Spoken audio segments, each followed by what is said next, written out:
Mr. Mark Raffan, how are you? Good day. Good day. How are you doing?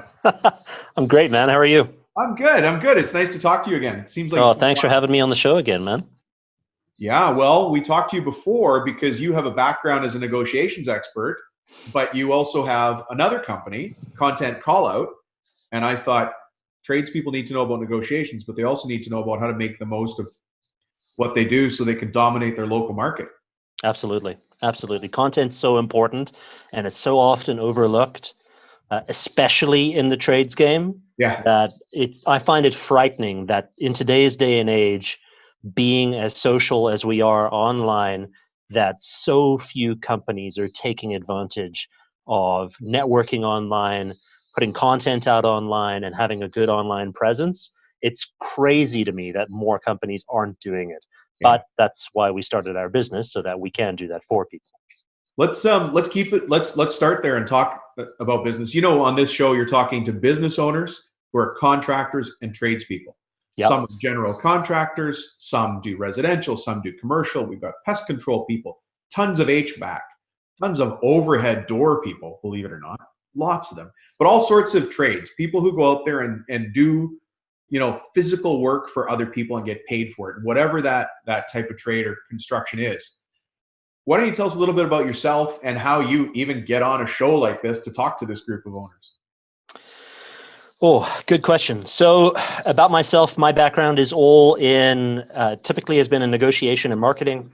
I have been on your show before to talk about the negotiation aspect of things. I own a company called Negotiations Ninja, which also has the number one negotiation podcast in the world.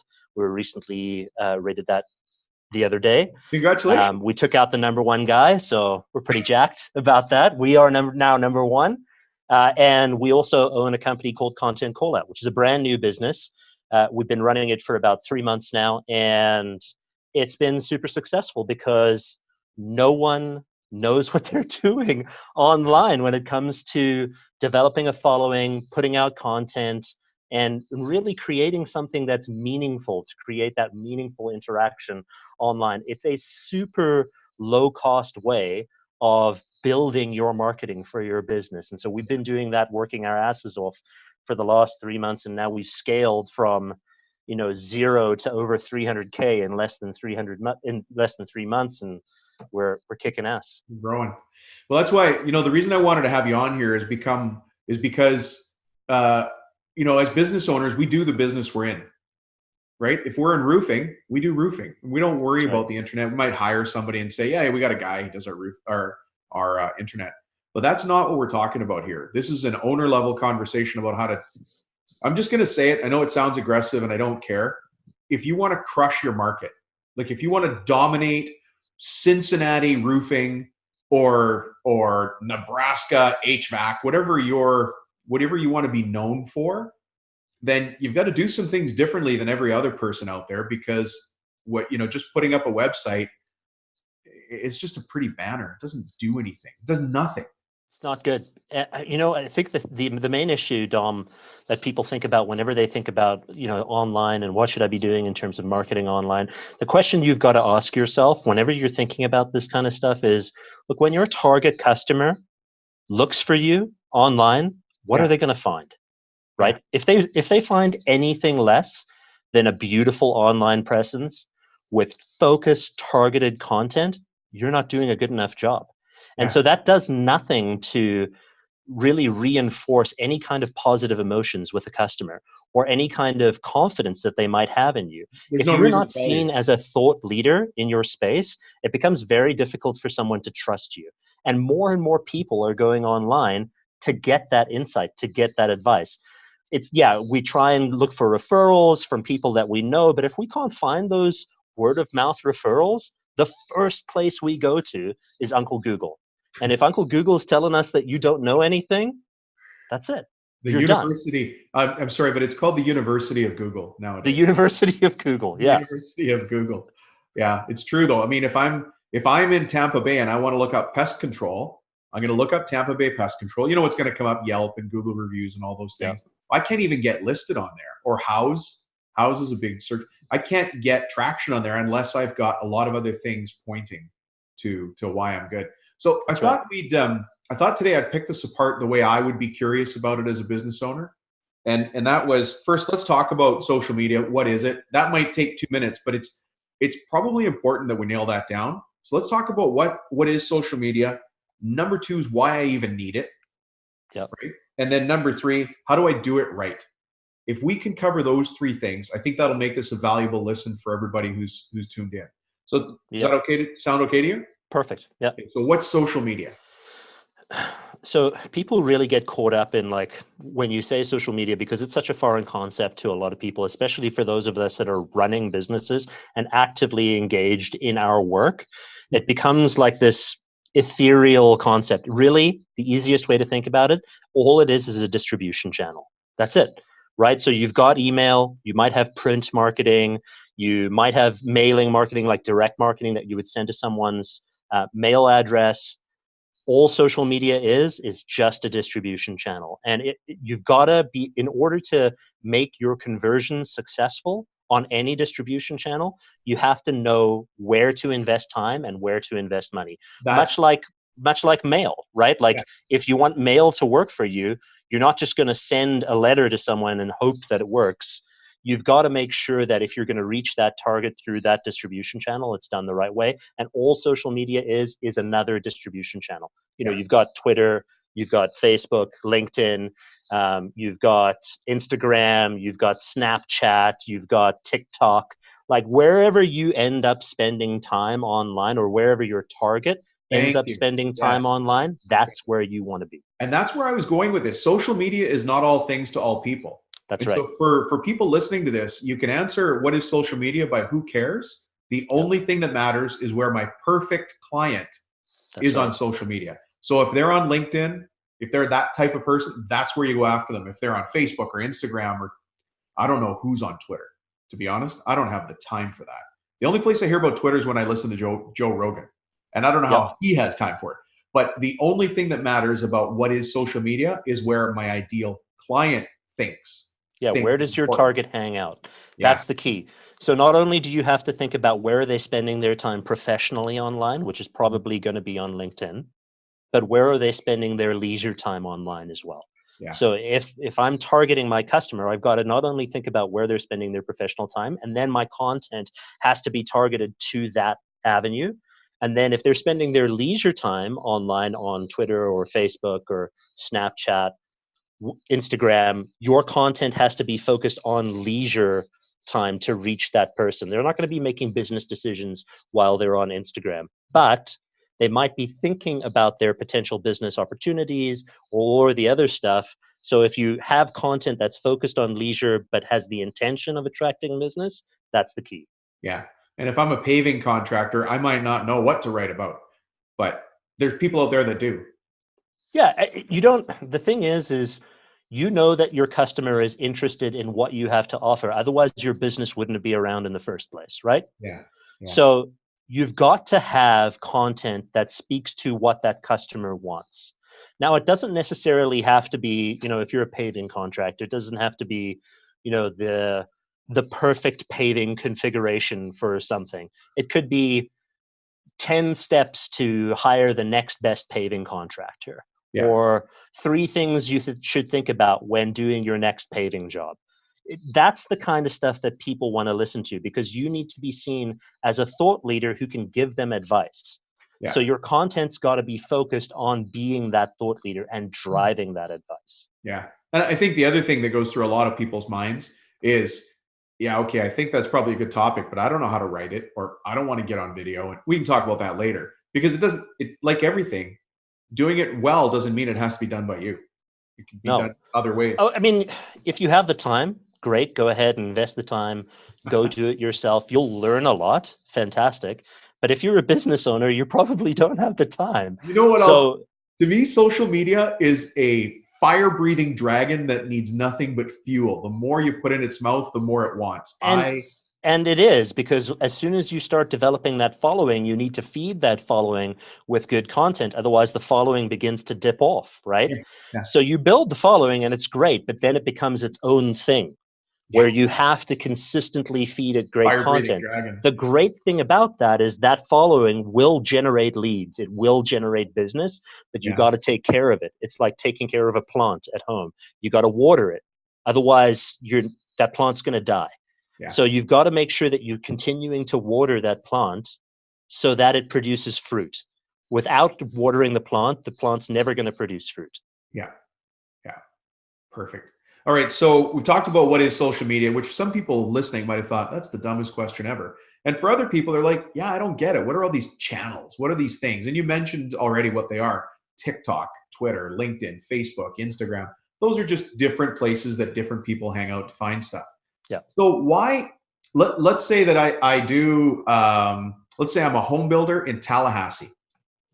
Well, I'm a home builder in Tallahassee. Why do I need social media? People know me. I'm busy already.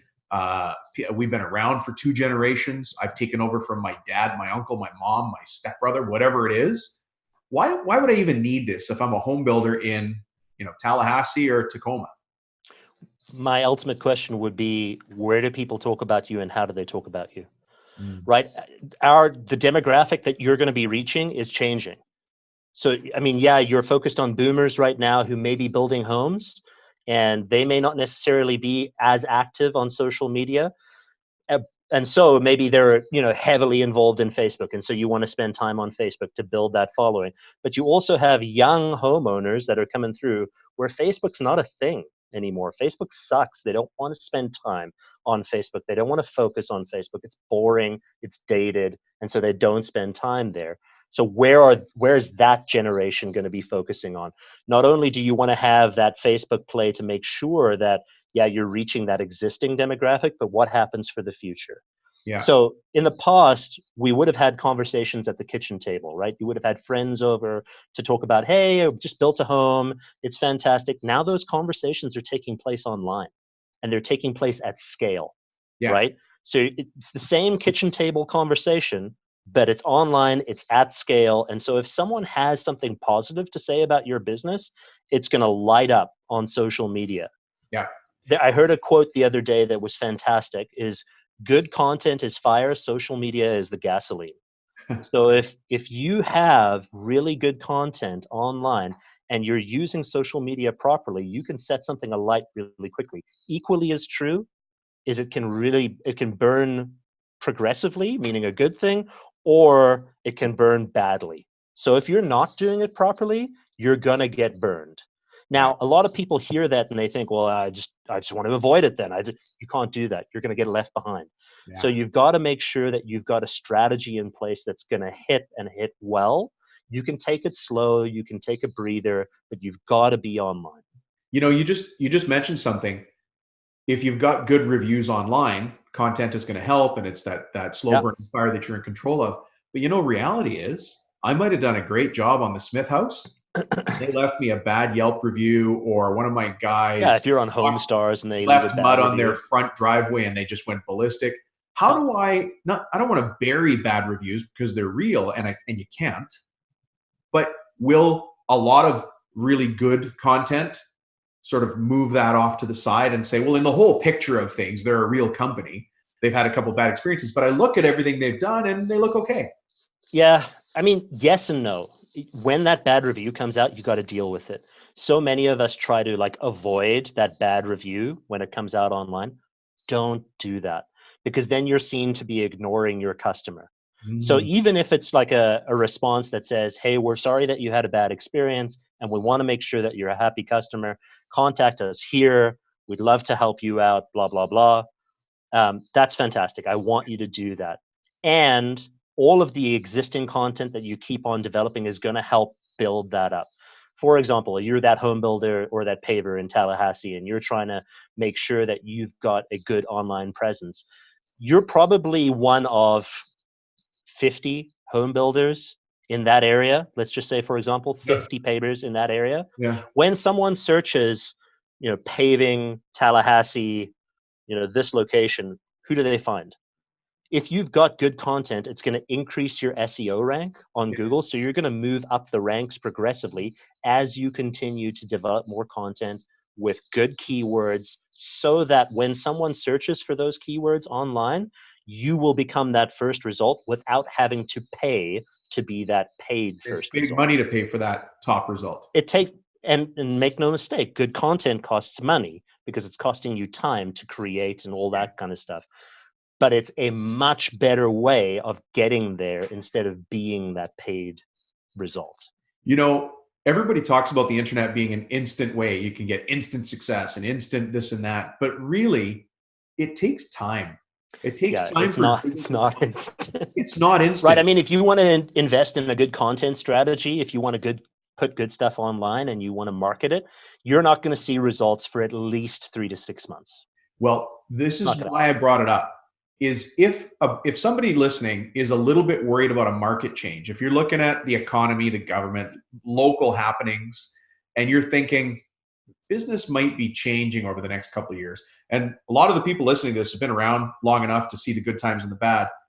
I need to have my social media strategy in place now so I can change later, because it's wasted time and effort if, let's just say, the economy goes in the tank. Let's just say 2008 happens again. I hope it doesn't. But let's just say something like that happens. I can't suddenly start doing social media stuff and hope that I'm going to change the direction of the boat. Unfortunately, not. No. It's too late. I've got to be able Yeah. to take, let's say I'm a home builder in Tacoma. I now want to be a renovation contractor in Tacoma because people aren't building new homes, they're renovating existing. It's easier for me to change the direction of that ship than it is to start up a whole new one. And I have to invest in that future growth sometime now.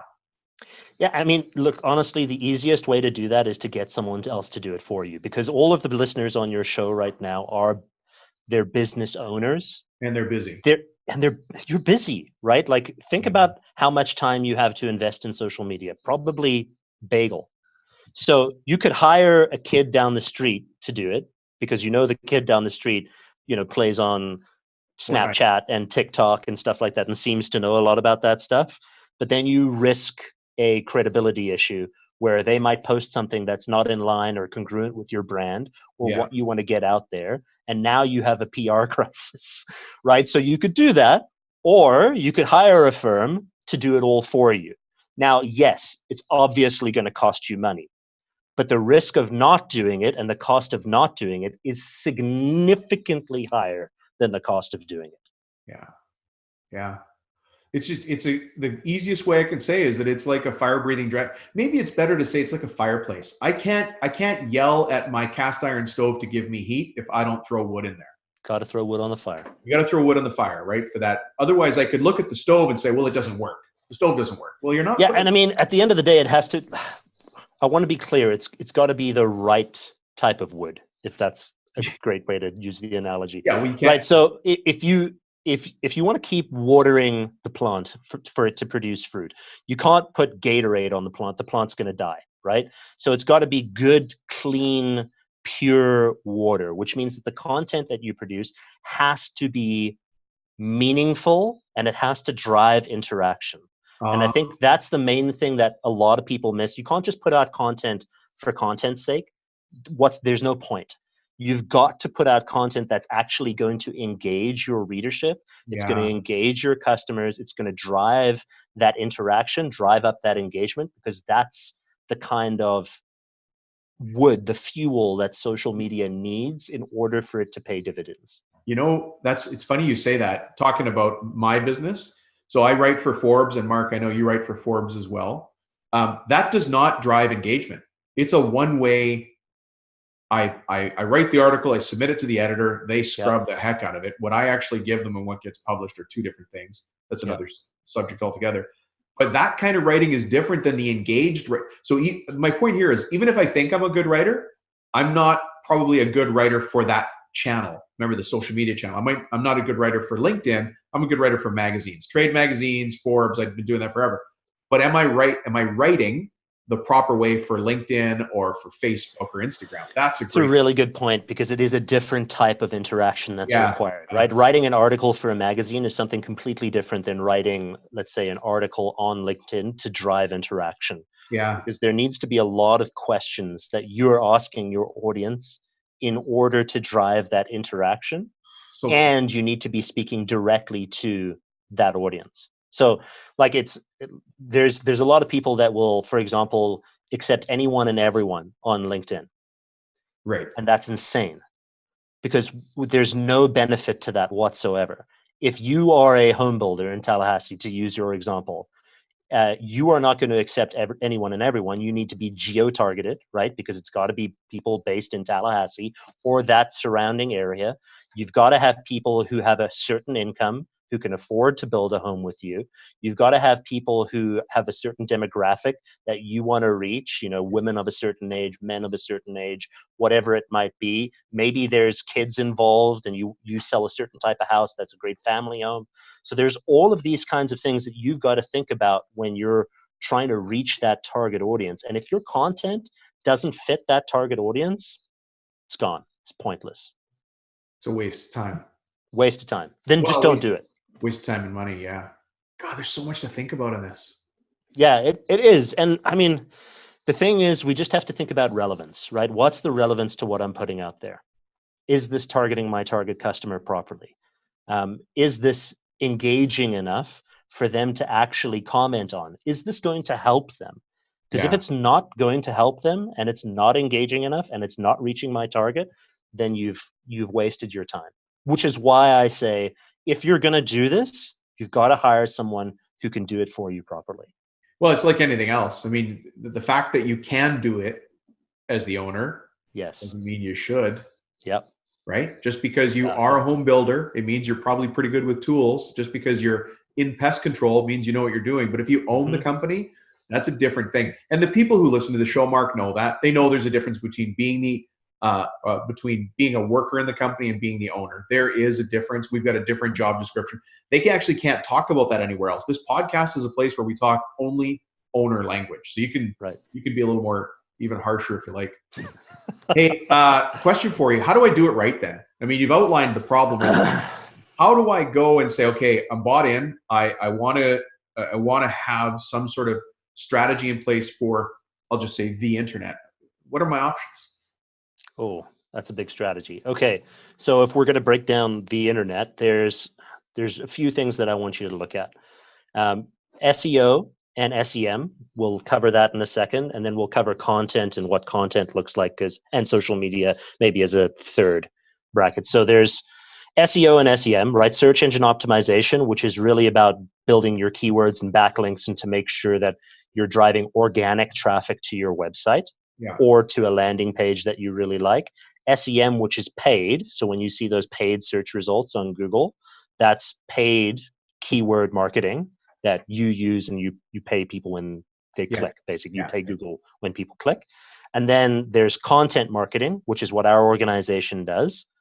And content marketing is building content to drive up that SEO, as well as using social media for the same thing. And then there's social media marketing, which is sort of an extension to help drive your online presence in other distribution channels.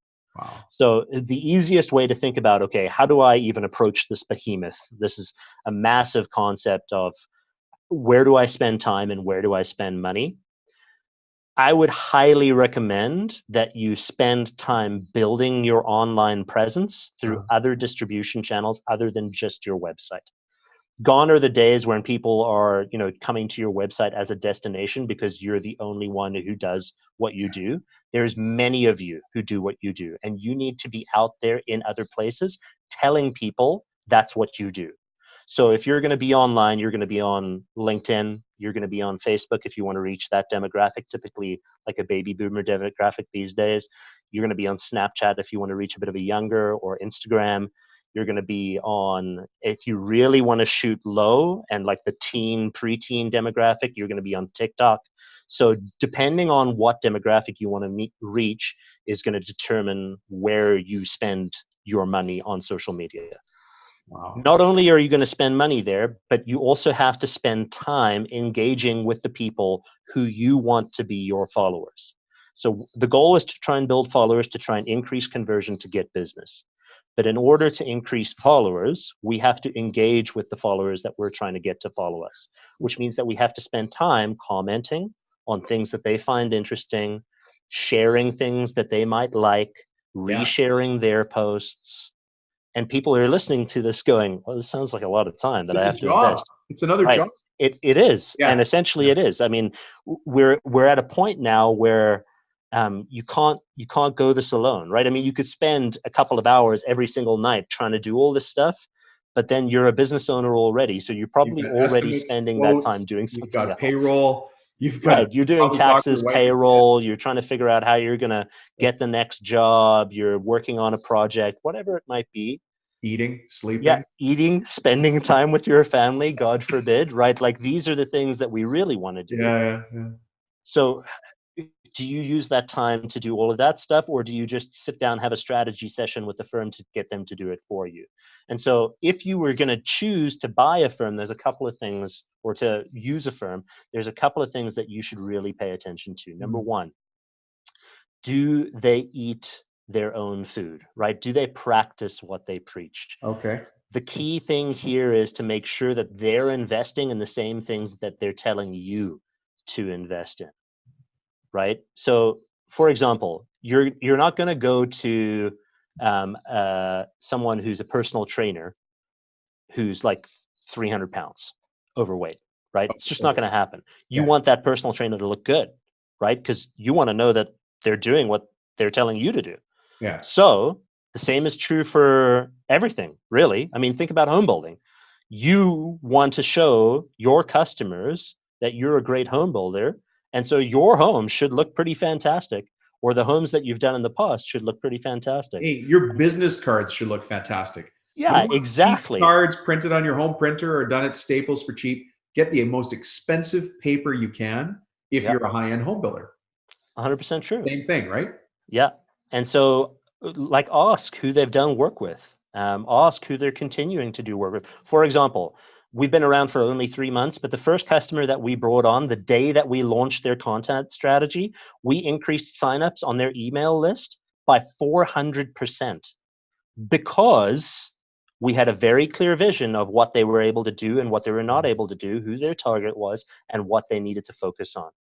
If we had gone with the, broad strokes marketing strategy, very vanilla, it's just not going to work. You've got to be so targeted and so focused. So the first step, find out if they're actually helping people.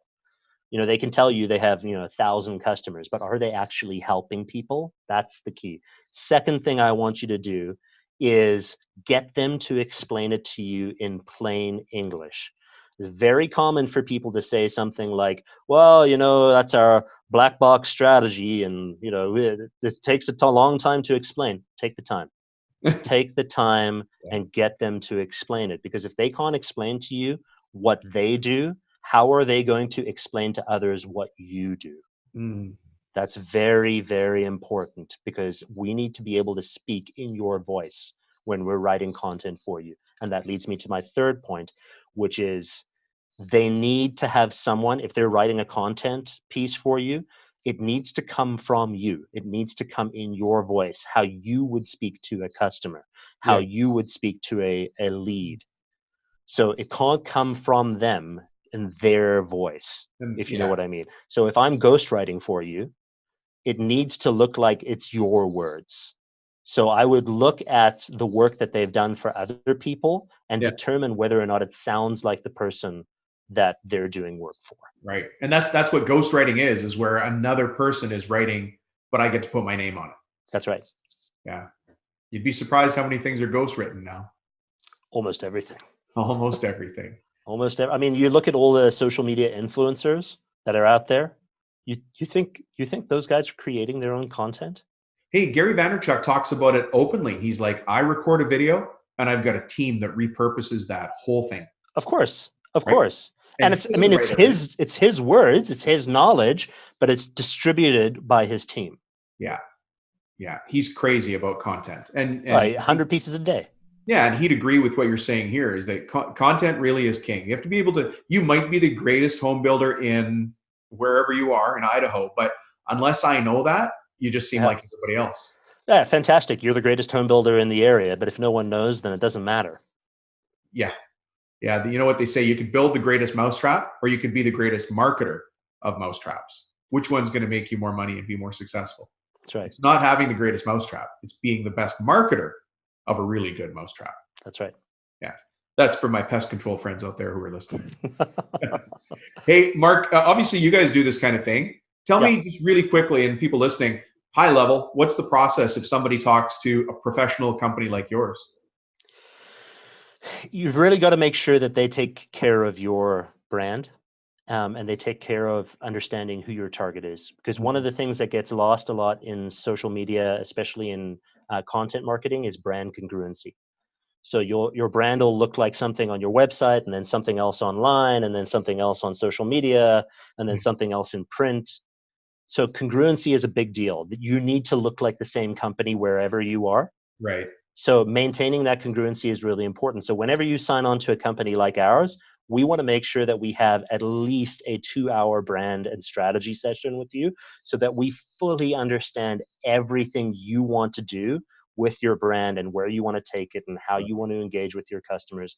And it's our job to ask you really challenging questions that you probably haven't thought of before. For example, we literally this morning just had a conversation with one of our new customers, and the questions that we're asking is sort of causing a bit of an existential crisis for this guy because he's never really thought of who he wants to be and the customer that he wants to reach. He's very successful, makes a lot of money, but it's not necessarily what he wants to do and who he wants to reach.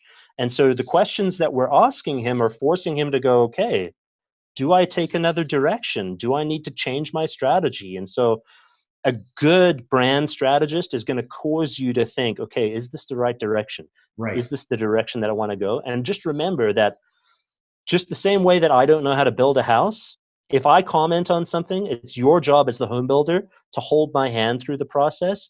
And when I ask a stupid question, it's your job to say, great question, and here's how we deal with that. And to take my hand through the process. Right. My job as a good branding person, as a good marketing person, is when you ask a question that may be stupid to me, but not stupid to you, is to hold your hand through the process and say, this is how we do it. I want you to be involved in this process because the more involved that you are, the more successful you're going to become. So you should expect some sort of kickoff process, not somebody who says, I'll give you 100%. There should never be all right, we're going now. They don't know anything about you. 5 months for 500. Yeah. They start your campaign and they get you results that don't make sense because they have no idea who you are. Like, why would there has to be a kickoff process. Yeah, I would agree because the expectation has to be clear. It's just the same if you're a house painter and you're dealing with the homeowners. What do you want? What color are we going to use? Where are we going to put our equipment? Where are the accent walls going to be, right? Yeah. All of that kind of stuff. Where's the laydown area? Yeah. I like how you immediately thought of an interior job and I thought of an exterior job. For me, the margins were always higher in residential repaint exterior only, but I'll let you have that one. All right. So, hey, listen, if people want to get in touch with you, Mark, or find out more about you guys, you got actually a really cool name, Content Call Out. Mm-hmm. How do we find out more about you guys? The easiest thing to do is search for us online at contentcallout.com. On the website, you're going to find out some great information about branding, about marketing. We've got some great posts that you can have there. But the best thing to do, honestly, is to contact me on LinkedIn. And you can find me under Mark Raffan, MarkRaffan, and engage with me. Ask me questions. We post a ton of stuff online about marketing and negotiation and all that kind of stuff. It's all free. So reach out to me if you have any questions, please. Yeah. And I know that you're active on LinkedIn, and that really lines up with the business owner market that you deal with. Yeah. If anybody out there is listening and want to ask Mark a question, you should lead it off with something about the New Zealand All Blacks or the Adelaide. Don't. Okay. Hey, so I don't know when this is going to get released. For the listeners, we have, all right, this is, okay, so Dom's struck a hot button issue. We are currently in the semifinals of the Rugby World Cup. I am a South African supporter. I'm originally from South Africa. Yeah. And we are going to beat them, right? We're going to beat them in the finals. We're going to make it to the finals. We're going to beat the New Zealand All Blacks in the finals. Yeah. And Dom has to eat his words because I cannot have someone I know and who I care about and who I trust supporting the New Zealand All Blacks. Unacceptable. I've always been an All Black supporter. It's just unacceptable, Dom. Yeah. Well, I guess what happens in post-production really tells a lot about how this episode goes. No, I'm joking, of course, and I said it on purpose just to bug you. I noticed that you snuck in the green jersey just to say. Well, I'm wearing colors, man. You got to wear the green colors. I'm supporting the team. Yeah. It's going to be green all week. So, folks, for those of you listening, Mark and I had a little snit at each other there because I wore an Aussie Wallabies rugby shirt in a video that I shot, some of my content, and Mark was not having any of it. Unacceptable to support any team other than South Africa when it comes to rugby. All right. Mark, thank you very much for joining us here. I really appreciate you sharing the time. There was a lot of info here. I thought, even though what is social media sounds like a basic question, you did a great job of explaining that. It really has to do with who cares. It's what your ideal customer thinks. That's right. Social media is. And it's just another distribution channel. Don't overcomplicate it. That's all it really is. It's just another way to reach your target. Yeah, perfect. Mark, thank you so much for joining us here today. Folks, for those of you listening, please reach Mark at contentcallout.com. Ask him any questions you like, and thanks for checking in. Thanks, Mark. Thanks, guys. Thanks, Dom.